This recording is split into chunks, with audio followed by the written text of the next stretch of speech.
People ask me all the time if a single mother can really live off-grid.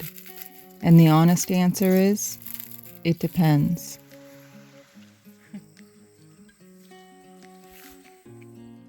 It depends on what you're willing to give up, what you're willing to learn, and how comfortable you are standing on your own when things go wrong. Here, we're going to talk about the real stuff, the mental load, decision fatigue, and the fact that there's no backup by default. The actual challenge shows up when equipment breaks, roads freeze, and schedules collapse. And why being a mother changes everything. This is where we explore the systems that make it possible, the skills you learn over time, and how to choose simplicity intentionally. And mostly, knowing your limits, because you're only one person, and lives depend on you. You can't be everything, and you can't do everything. Before going off-grid, the biggest fear wasn't the work. It was being alone. The real question isn't, can I do it? It's about costs and choices. Every decision carries more weight when you're on your own.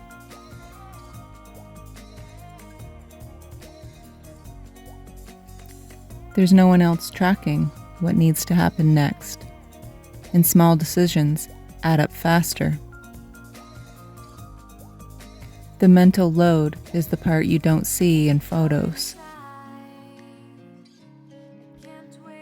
Burnout doesn't come from big moments. It comes from never being off duty. When you're solo, there's no backup by default. You're always planning 2 steps ahead. Rest becomes something that you have to schedule deliberately. You learn quickly that systems matter more than motivation. How you manage risk is part of survival. You can't afford to be careless or rushed.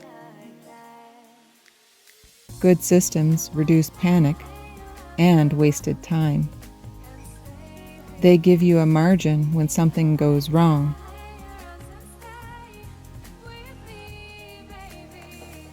What I was forced to learn early was being off-grid doesn't mean doing everything alone. It means being intentional about community and learning when to ask for help. Isolation is a risk. Connection has to be built on purpose. The truth is, independence doesn't mean isolation. Knowing your limits is part of doing this responsibly.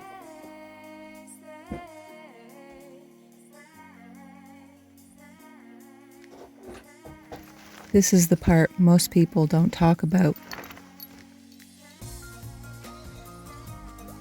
It's not the big tasks, it's the resistance. When the solutions to your problems cause more time and effort, everything takes so much longer than you expect. And all these small delays, they stack up. Equipment doesn't fail all at once. You're constantly adapting. The cold makes everything harder. Your hands, your timing, your patience. Most wins are quiet. They don't feel triumphant. They just let you keep going. You solve one problem, knowing another one is already coming.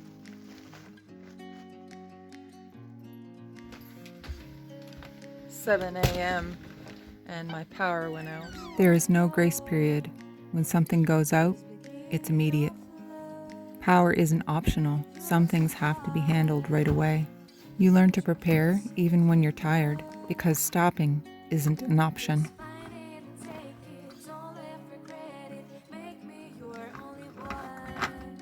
You don't get a moment to process it. You just keep moving on to the next thing.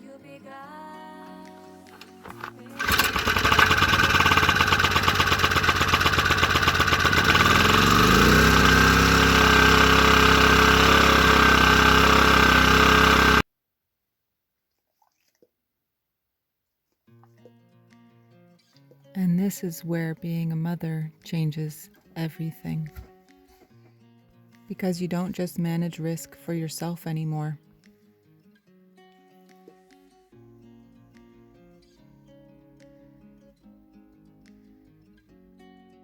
As kids get older, they become more capable.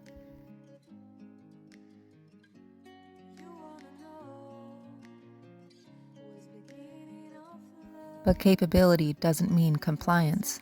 They're still just kids, and sometimes they just don't want to. Teaching takes time, and some days it slows everything down. You're not just doing the task, you're explaining it, correcting it, watching someone learn. That changes the pace of everything. Progress looks different when you're teaching instead of just producing.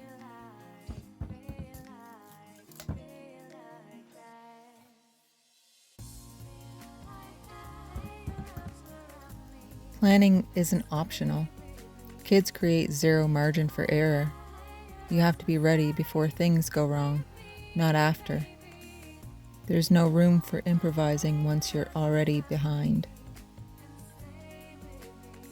Every decision matters more when someone else depends on you, even the small ones. Being off-grid isn't harder because of kids. It's different because responsibility multiplies. Off-grid only works if you close the loop. Every task has a beginning and an end. If you leave things half done, they come back as problems later. Systems matter more than strength. You can't muscle your way through this life.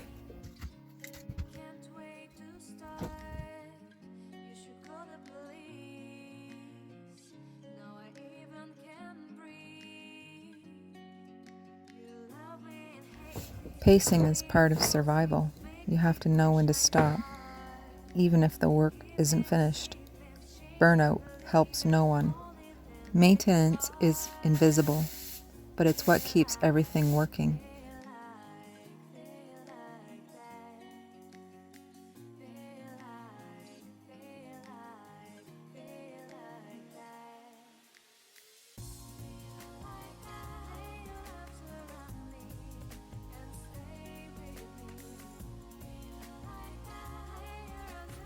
You learn to waste nothing.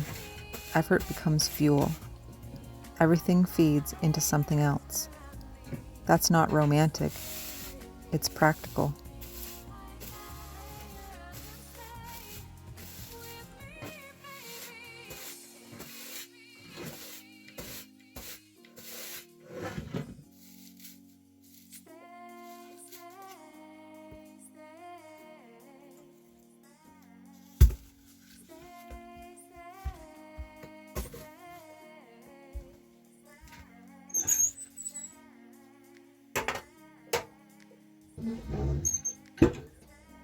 People ask if a single mother can really live off-grid, and the honest answer is yes.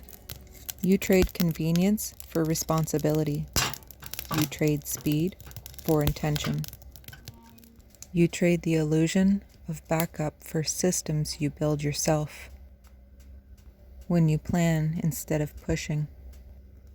Off-grid isn't about doing everything alone. It's about knowing what actually matters and letting the rest go.